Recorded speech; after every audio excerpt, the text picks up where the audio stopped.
What's up, everybody? Welcome to the Cover Band Confidential podcast, the podcast for cover band musicians and band leaders to learn some new tricks and be better than they were last week. Here in Atlanta, Georgia, this is Adam Johnson.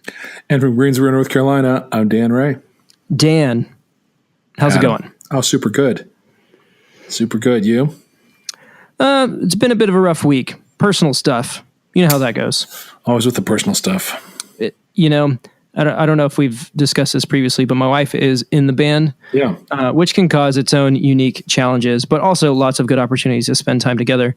But yeah, sometimes you take the personal stuff with you. It is what it is. We are human beings. We are not music creating machines. But yeah, other than that, things are moving along quite at a decent clip, as they say. Very good. So I was talking to Dan previously offline about the new Celine Dion song, which doesn't sound like it would fit here at all, but it is for the Deadpool 2 soundtrack. And so just anything Deadpool will allow it, right? It's not just that. Like, first of all, the song is actually really good. Like, it is almost Titanic level quality as far as like epic Celine Dion ballad. All right. But the music video is just breathtaking in a strange and beautiful way. I cannot recommend watching it enough. All right. I will check it out. I watched it like 4 times in a row. Like I could not, like it took, nice. it didn't even land until maybe the third one. Fair enough. So, I'll check it out. Sold. So yeah, this week we are not going to pick a topic because there are lots of things that we had kind of discussed offline that we thought would be fun to talk about. So this is a very special episode. Special, like short bus special, yeah. Yeah. And we're going to be picking up on some threads from previous conversations that were left loose and need pulling. Absolutely. So I got one for you if you're ready to just jump in. Let's go. Let's do it. Some weeks ago, you mentioned that your band wears sunglasses on stage, and you said something, I can't quite get it verbatim, but it was you were very, you asserted that you felt strongly that bands should wear sunglasses on stage. I did. Say more about that. So I did say that having sunglasses as a performer on stage has its benefits. The main ones that I attest to is that it's twofold. One, you as a performer, if you have any sort of anxiety about performing, it kind of masks that, both to the audience because they can't see your eyes, but also to the performer who can use them as kind of like a psychological barrier between you and the audience. So it gives you the opportunity to kind of, play a different person or kind of perceive yourself differently because there is a literal barrier between what you are and what the audience sees.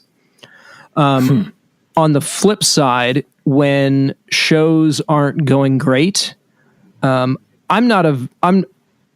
wear my emotions pretty plainly on my face. So if I'm bored or things aren't going well or something, is going on stage that I like, no one really knows but me, I tend to wear that, and wearing sunglasses keeps me from having that carried across to the audience at times. Gotcha. Your thoughts? Okay. Well, here's why I ask. As we said on the last episode, at our show weekend before last, it was a costume party, and my whole band did a Blues Brothers thing. Yep. So I was wearing fake Ray-Bans, right? The Amazon $8 Ray-Bans. And as I put them on, I thought about you having said that, and I thought, just see how this is. And I think I get what you are saying about if you're someone who takes comfort in having some guard, takes comfort in being able to put something on that's that like you said, some kind of psychological or emotional protection between you and the audience, right? I found a couple songs in that I couldn't see the audience, and I couldn't go on like that. Mm-hmm. I get my stage energy entirely from audience connection. And anytime I'm bored or distracted or in some rabbit hole of things aren't going well and I'm in my head about it and I get all heavy on stage, which I tend to do. What pulls me out of that is getting connected out with the audience. And with the sunglasses on, I was a little concerned about not being able to see my instrument, and that was not a problem. I could see the instrument fine, and I could see the other people on stage fine. But everyone off stage was a shadow, and they were dancing and partying and having a great time, and I felt like I couldn't be part of it because I couldn't see what was. I couldn't see. I mean, I wanted to see their costumes. I wanted to see all of it. Sure. And I think I found that for me, sunglasses don't really work very well on stage. Gotcha. I think so. I wanted to just follow up on that and see what your what they provided for you. I guess in some ways, and we've explored this before. You and I are fairly different performers, psychologically speaking. Yes. And so I think our listeners are going to fall into somewhere on that spectrum. It's funny that you say that because two other things popped in my head while you were talking. One of them was the other thing I like about wearing sunglasses is that I can be looking at my guitar the entire time and no one knows. So it does provide the performance deal where it looks like I'm staring into the audience when in fact I'm concentrating way harder than I probably should be. But I will say two things about this. Typically, by the end of the night, the sunglasses are put away. Because at some point you do you want to either take them off or it's hard to see, or you want to kind of be a part of the energy. And the other thing is, so you do find them distancing from an energy you want to be part of sometimes. Sure. Because you're absolutely right. It does. The reason why we would wear them to separate ourselves from the audience is if the audience isn't giving us what we need. So like if you're playing like Cocktail Hour, it gives you the ability to kind of detach from the situation, but still appear engaged. But when you want to be engaged, it is difficult to do that. The reason why I say that is because on our last big corporate gig, actually I take that back. On the corporate gig we did the Wednesday before, my very real Ray-Bans got left at the venue and disappeared. So I had no sunglasses. So on Friday, when we did our last big corporate gig, I did the show without any sunglasses and I enjoyed it. I found myself making eye contact and engaging with the audience in a way that I don't normally do. And it was enjoyable to do that. Great. So the thing that makes this episode special is that we're going to take all of the things that we say that we prefer and that we like, and we're going to say that we did the exact opposite of them. And you don't have to listen to anything we say anymore.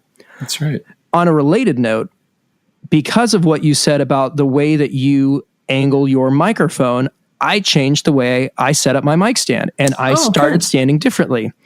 Very good. My hips are not as flexible as I thought they were, because I'm doing the kind of Billy Joe Armstrong stance now where you're kind of, spread out a little bit, but man, that right hip, when it's flexed out like that all night long, it started to show its wear. I was like, oh snap, I probably need to get back into yoga.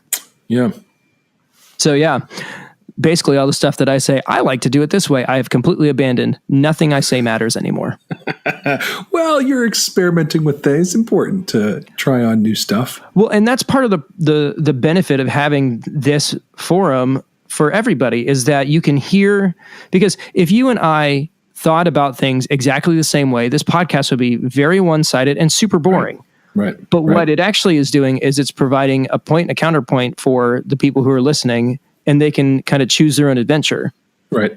And I think that's great.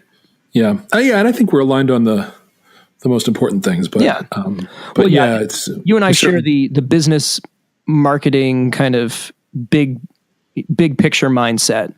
Right. But there's so many different ways to get there. And also for anybody who's listening, our two ways aren't the best ways necessarily, or the only ways. So by all means, we're here as a voice to help you guys go further faster. But you might find, you hear these two ideas and you go, man, those ideas suck. I'm going to do it this way and probably figure something else out. Yeah, I would say the most important thing, if we could contribute something to listeners, it's a demonstration of our openness to trying on new stuff. Oh yeah, and our openness to each other's ideas, because it's been valuable to me. Yeah, I think experimenting with sunglasses was I wouldn't have tried that. I think the Lincolns and Members Only are both better bands due to the conversations that we have. Yeah, certainly, for sure, certainly. So on a related note of doing trying new things, yes. You have picked up a new kind of gig, haven't you? I have. New in the last, lots of years. I've done it before in a casual way when I was a kid, but I've started doing some solo acoustic stuff, and it's interesting how it happened. So I have a friend, Big Dan, who runs Big Dan's Brew Shed, the homebrew shop in town here, and is an amazing home brewer, like multi-award winning, phenomenal brewer. And the space next to his shop became available, and his business plan hit his brain that is reminiscent of South Park. The business model basically is step 1, brew really good beer. Step 2, ? Step 3, profit. Love it. He's making quite literally the best beer in town, maybe the best beer in the region. Amazing stuff he's brewing, and has done no marketing. And when you talk to the place you talk about anyone with the place, they're like, "What is it? Never heard of it." Mm. So he's the underpants gnomes of the local brew scene. He's the beer gnome. He probably wouldn't like me calling him that, but probably not. I didn't say that. You said that. Yes, I did. So a mutual friend told me that she'd had a conversation with him and his wife about how it was not going well, and they were worried and sort of couldn't see much future for it. And she said, "Would you, come do music there?" Like as a Hail Mary, save the place, come do music, right? And I went in and talked to him about it, and in that conversation, we determined he does not have ASCAP, BMI, CSAC licensing. None of that's set up, and he has no funds for it. And I think that's when you reached out to me, just kind of asking my thoughts on the matter. Well, we talked about it, yeah. And so here's what we've done. We've created a songwriter series that is explicitly all original, because it's way cheaper licensing-wise. Of course. And I've taken on booking for it in exchange for free beer when I come in to see the shows that I booked. That's a solid plan. He has more beer than money right now, so I'll take payment how I can get it. And it's amazing beer. Yeah. And I'm supposed to be eating low carb, so that's the only problem. Yeah. It's not really working there, but understood. Who cares? It's amazing beer. We're now booked weekly, Wednesday nights, 7 to 9, through, into August. And the songwriter community in town and in the region here is very excited about it, because it really has not been a place where singer-songwriter acoustic types could come have a steady gig and one that pays. I mean, we worked hard to make it appealing for songwriters and supportive for musicians, and also not an arm and a leg for the bar. So what we're doing is it's a $60 fee plus a $40 tip guarantee. Got it. So $100. $100. You're going to walk out with $100, but the bar on a good night, if it goes right, is only going to have to pay 60 of that. And I'm shameless. I'll walk around with a tip jar and hustle tips for people. I have no problem doing that. That's actually, you are totally the wrong person for that job. I need a cute girl to do it. I really do. In college, I had a girlfriend who was also quite motivated, and I mean, I made a killing because she would just go up to every table. She was cute, and she'd be like, "Hey, you want to pay this guy some money?" Yeah, I want to support the musician. Absolutely, man. Yeah. Well, last night was our first one, and who I had in to play was the lead guy for Viva la Muerte, who we opened for the weekend before. And we met the tip guarantee. I mean, I'm going to learn when is the right spot to hit the room. I figured second set, but the room was a whole lot fuller in the first set, and I let a lot of people out the door without hitting them up. But we hit the 40, actually beat the 40, and everybody was happy. Big Dan told me it was probably double his average Wednesday night. That's great. So it's really good. And even if it's just the songwriter community that comes in, even that is a huge step up in business for him on a Wednesday night. So, well, and you're also being a champion for original music in your community, which is only going to, provide dividends for you in the future. Exactly. Yeah. I mean, personally, in terms of, my position in it, I'm happy to help the place. I'm happy to be, providing my administrative skills, which is mostly what booking takes, and my marketing skills. I don't know. Personally, I'm not all the singer-songwriter genre is not really my bag. I'm a cover guy. Yeah. So it's a community that I, at best, am tangential to. But I'm glad to know them. They're great guys. They put on good shows, and just the more prominent we can make all that, the better. So all that is to say, on Sunday, without announcing it or advertising it, because I didn't want to attract any attention from the licensing agencies, I went in and did an hour and a half or so of covers, with the intention of experimenting with how much amplification you need in that space. And the answer is some, not a ton, but some. Mm-hmm. So I played a couple things just acoustic, just over the airwaves like a caveman. And the feedback from the 4 people at the bar was that they needed more from me. So I plugged into my PA, which I brought half of, and turned it up just a hair and filled the room nicely. And so I'm now able to advise my people about what they need to bring. But it was really fun.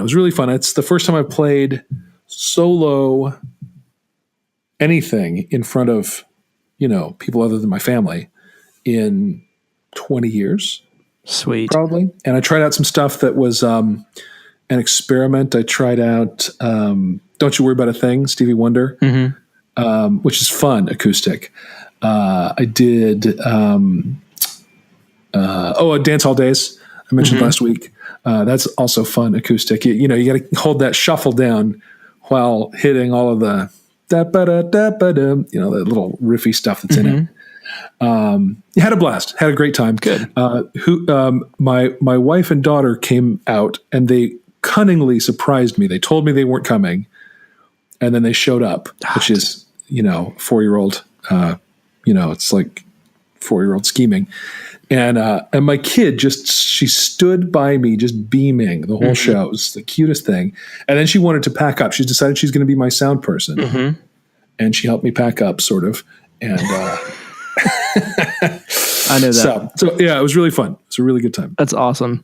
Yeah. I started doing that too, oddly enough. Members has kind of a light May.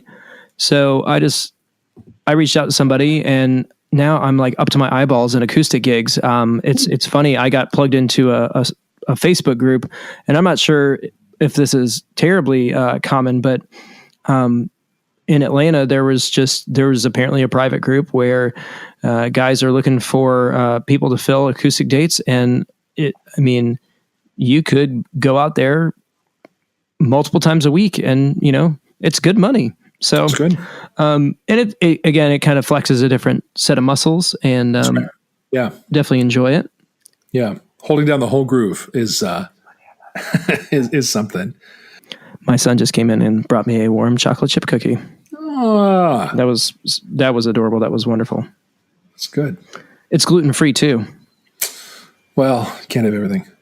Actually, it's not that bad. All right. Well, fair enough. And we'll leave that in. Fair enough. All right. Of course, sure.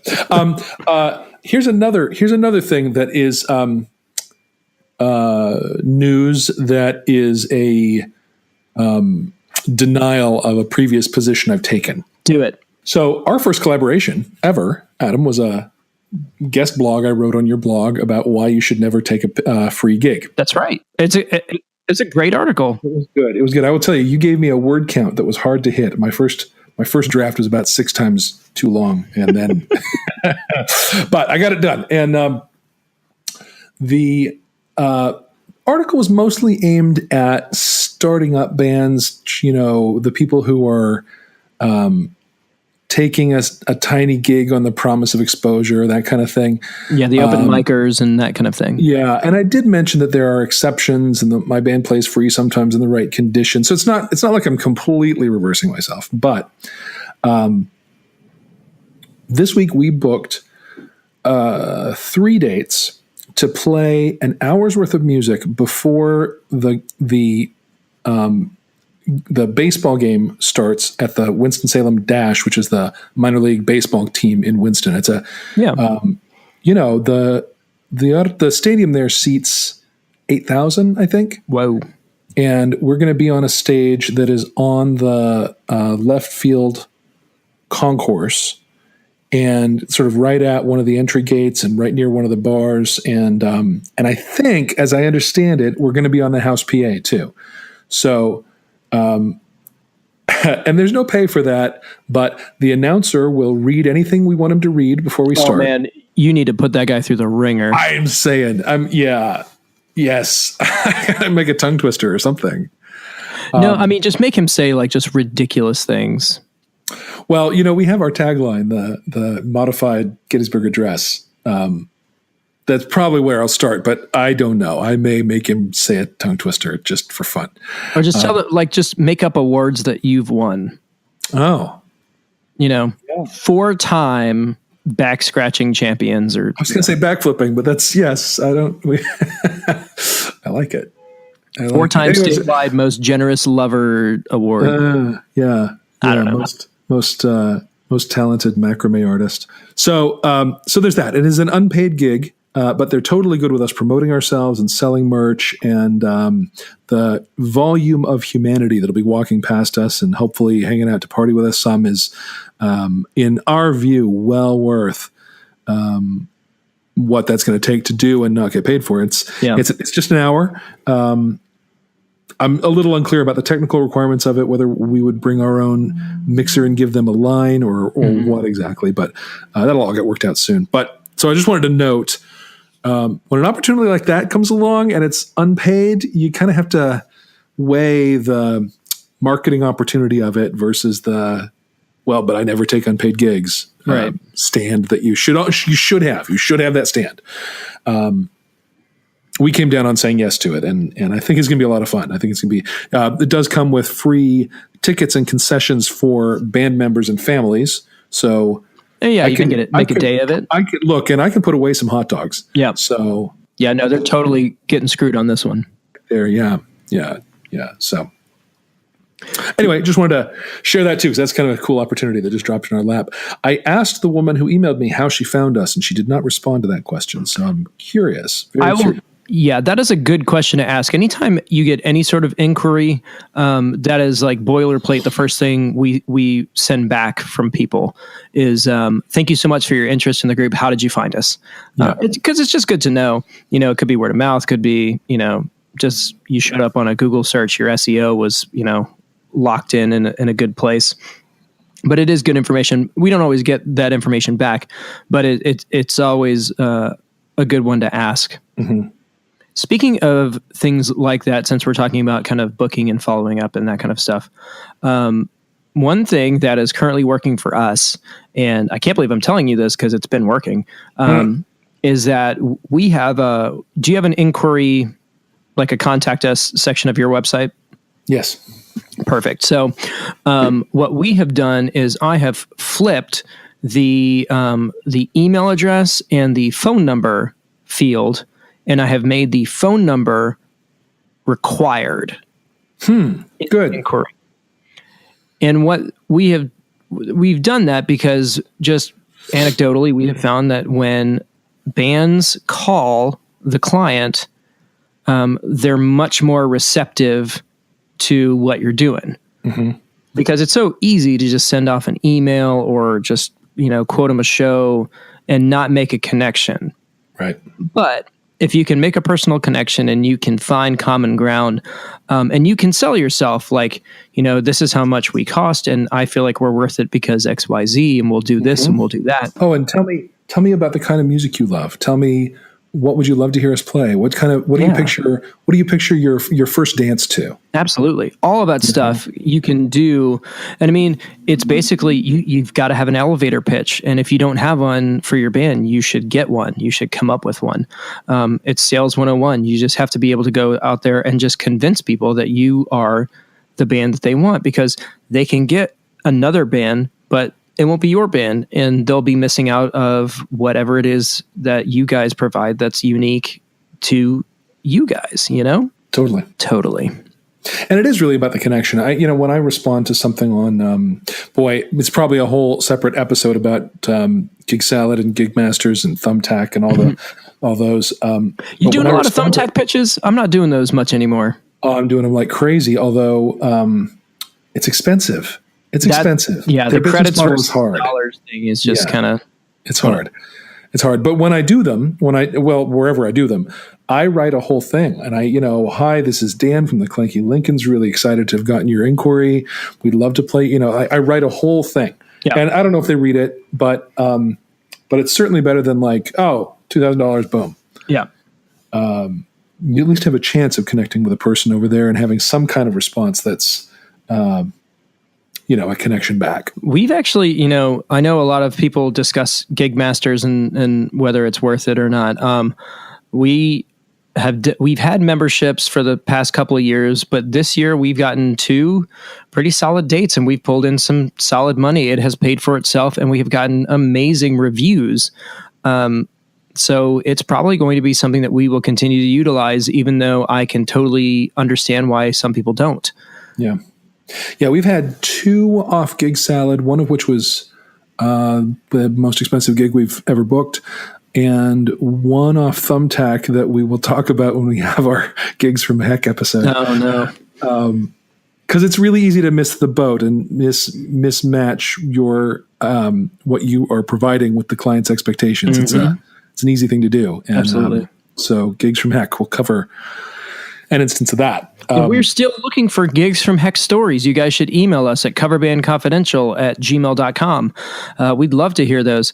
On a related note, I did hear from our friend who reached out to us about the last discussion that we had. Good. And did you get his last name pronunciation? I did get his last. I'm looking it up right now.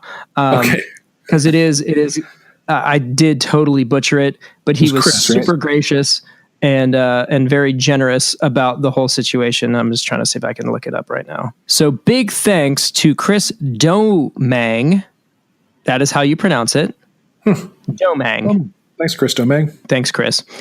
He actually did reach out after he heard the episode, and he was very, very thrilled to be a contributor to the podcast. He did mention that he'd love to hear about tracks, I think more from a technical side. Uh-huh. And again, I'm still in the process of, sorry, I just burped. I'm still in the process of coming up with a YouTube channel, and that might include some video content around technical setups like our PA and our in-ears and setting up tracks and that kind of thing. So that's definitely on the horizon. It's just been a busy period of time. Our next big thing, at least for the band to try something new, is we're doing our 80s, 90s dance party, the Fanny Pack Friday event. And we're in the process of kind of whittling down our song selection. Cool. Anything fun from the 90s you're picking? Oh yeah. So here's another thing that I think I've brought it up in previous episodes. And if I haven't, this is just something that I like to do. We talked in the previous episode how I'm a data guy. And I really enjoy, compiling information and kind of organizing and resorting and processing and all of that stuff. So what I did is I went through a bunch of 90s bands. I took all of their song lists and I compiled kind of like a master list of, all of the ones that I thought would be relevant. I then took those songs and I put them into SurveyMonkey, which is a free service that lets you create online surveys and send them to people. And, you can then analyze the data that you get back.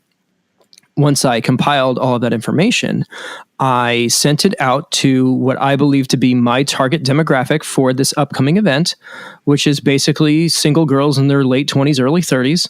And I said, hey, you being a child of the 90s, I would love your input to see, what songs would you love to hear a band cover to help kind of relive your high school days. And I may have sent it out to, I don't know, 20, 30 people, and I got probably 80% of those to respond. And it's good information. Sure. Yeah, no, they love doing that. They love doing that. These are just personal friends of yours, or personal friends? Yeah, just people kind of in my social circle, or fans of the band that we've been in contact with, more than just, hey, I came to your show, I like it. People who kind of are invested in what we do, and they're willing to help. And that's free market research. It didn't cost me anything but the time it took to put it together. And then from there, so I the list that I got was a lot different than I was expecting. So there's going to be some stuff that we will probably put in that I wasn't planning on doing. I've now, thrown it to I've punted it to the band, and they can kind of choose the songs that, I really don't want to do this song, but it gives us a really great jumping off point. Cool. So yeah, very good. I'm going to have to, let's not do it now. I think it's worthy of an episode of its own, but I want to pick your brains about in-ears at some point. Yes. Cause I'm, I just have questions. Oh, I mean, and it is one of those things that does require a lot of thought, because it's a pretty hefty upfront investment. But in my opinion, it is well worth the investment. And I have reasons why I think they wouldn't work for me, and I just want to run those by you and have you tell me that that's nonsense. And so we'll save that for another time. But but just let's register that as a topic for later.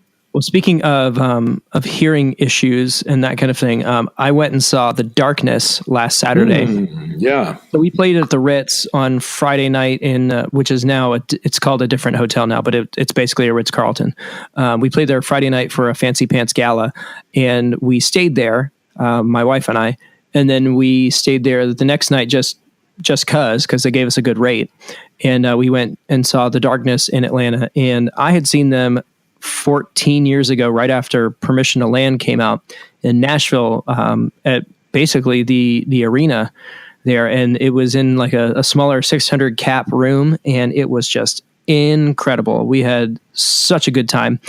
And when we got there, I ran into our sound guy, cool, who I didn't know was going. So we kind of sat, we stood by them, and kind of, it was a whole thing. It was a blast. And those guys are just unbelievably good. Justin Hawkins is a force of nature. If you haven't heard their new record, you should definitely check it out. And you should check out all of their records, because they're hilarious and fun and just slamming rock and roll. Cool. It's fun when you run into people out there.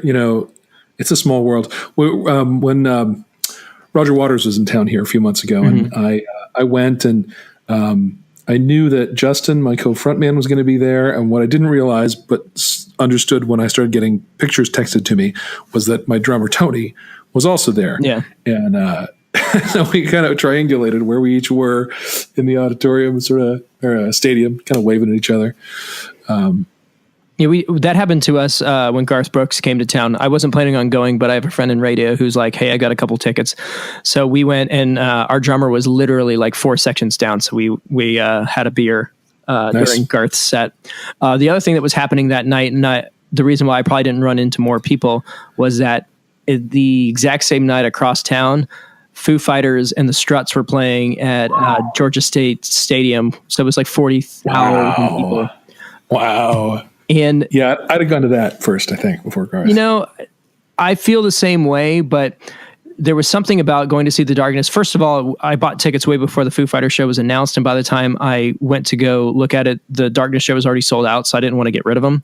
Foo Fighters up against The Darkness. I understood you to be saying that they were up against Garth. No. It was Foo Fighters versus The Darkness. Gotcha. The only catch was that we really do love the Struts, and we would have loved to see them, but my hope is that Foo Fighters are probably going to come back through town, and this is the third time the Struts have played in Atlanta, I think, in the past 6 months. So my thoughts are they would be back, but I haven't seen, like I said, I haven't seen The Darkness in a very long time, and it hit all the markers. It was a great show. Cool. If they're rolling through your town and it's not sold out, you should go and see them because it was a blast. Okay. We get for a town the size of Greensboro, which is about 250,000, we get a lot of good shows here because we're central. Yeah. We're the same distance from Charlotte and Raleigh. So if somebody's going to drop a single show into North Carolina, it's going to be in Greensboro. Yeah. It's kind of like you're like a routing date. Yeah. Well, kind of. I mean, but we're also within 2 hours of 3 major metros. Sure. So it's a real date. I mean, we had Roger Waters and one example that comes to mind of somebody who that was his North Carolina date. That's cool. He didn't also do Charlotte. So yeah, it's good. And that all happens at the Coliseum, which is about a mile and a half from my house, so I can stumble home if I need to. That's cool. There's an amphitheater that they put up right by our place, and on good nights, if the wind's hitting the right way, you can hear what's going on. Fun. I remember sitting out on my porch and listening to Tom Petty a couple of years back. That was cool. Nice. Rest in peace, Tom. Yeah. Good stuff. So I think that the takeaway from this episode is make your own opinion, then try somebody else's and see if it works, and go support original music. Yep. I think those are both things that everybody in the cover band community should be doing and will benefit from. Because if it wasn't for singer-songwriters, we'd have nothing to play. It's true. I got one last story with a lesson. Give it to me. Last Saturday, we played a new bar for us called the Village Square Tap House. And it's owned by the same dude who owns Tailgaters, where we're on regular. Yeah. Brian. And he loved us last time he heard us at the Tailgaters, just raved about us. And so the point of this is I want to share how smooth you can be in schmoozing an owner. Because somewhere toward the end of our first set, I saw him come in and I saw him sit at the bar. So we took a break and I went over to him and, clapped him on the shoulder and said, "Brian, oh man, it's so good. It's so great to see you." And he's like, "Oh, dude, great music, man. This sounds really good." And I said, Is the mix okay? How's everything sound out here? You got enough vocals? He said, "Well, I could use a little more vocals." I said, "A little more vocals, buddy. You got it." And I went back and I didn't change the mix a bit, right? Because the mix was spot on. But I let him have that contribution to us. I let him, I had his opinion be right, and it's just whenever you see the owner of the place, you just want to make good friends with him. He hit me on Facebook the next day to rebook. So now we're on regular at both of his places. Perfect. And, a lot of people feel salesman-y or awkward or sellout-y, cheap or something when they do that kind of thing. But it really is, it's just part of the game. My dad and I, when I was a kid, I'd go into the bank or something. My dad and I would play a game about how fast we could make the teller laugh. And I really got trained. It's a great game. Like, the teller's having a tough day. Like, how can I make this person happy just for a minute? And, if you can kind of live like over there in their concerns and paying attention to what they're paying attention to and putting yourself in alignment with what matters to them, you'll just find that comes back to you. And, it does. You don't have to feel awkward about it. It's once you start doing it, it's really natural. Well, personal connection, again, it's kind of the central theme to this episode, as it were. Yeah, there you go. And it can benefit you in other ways. When I was flying back from London, and we checked in at Heathrow, and just going through the line of people, I walked up to the front desk as we were checking our luggage, and I knew for a fact it was overweight because we brought a bunch of stuff back. And she's, the front desk lady's kind of doing her thing. And I just said, "How are you doing today?" And I don't think anybody had asked her that in probably a month. Right. And just, and she immediately her whole temperament changed, and we had just a quick conversation. It wasn't anything, of huge impact. But my luggage got on that plane and I did not get charged. So it is worth, having those things. And I'm not very good at interpersonal, relationships and that kind of stuff. But I do go out of my way to make sure that the people that sign my checks know that I am appreciative of what they provide. And it definitely pays off. Yep. Dude, I think we crushed another episode. We did. Yet another episode. What is this, number 7? Yep, 007. 007. Lucky number. Yep. Sweet. All right, guys. Thank you so much for continuing to tune in. Please join the Facebook group. Follow us on Twitter at CoverbandConf. Because it's too long. We'll have to throw a conference someday. Then it'll make sense. Right. Exactly. Oh man, we should totally do that. We should totally do that. Email us at coverbandconfidential@gmail.com. We'd love to hear from you. And we'll continue to keep putting these things out and, support you guys and, help you go further faster, like we said. So thank you all again for tuning in. From Atlanta, Georgia, this is Adam Johnson. From Greensboro, North Carolina, I'm Dan Wright.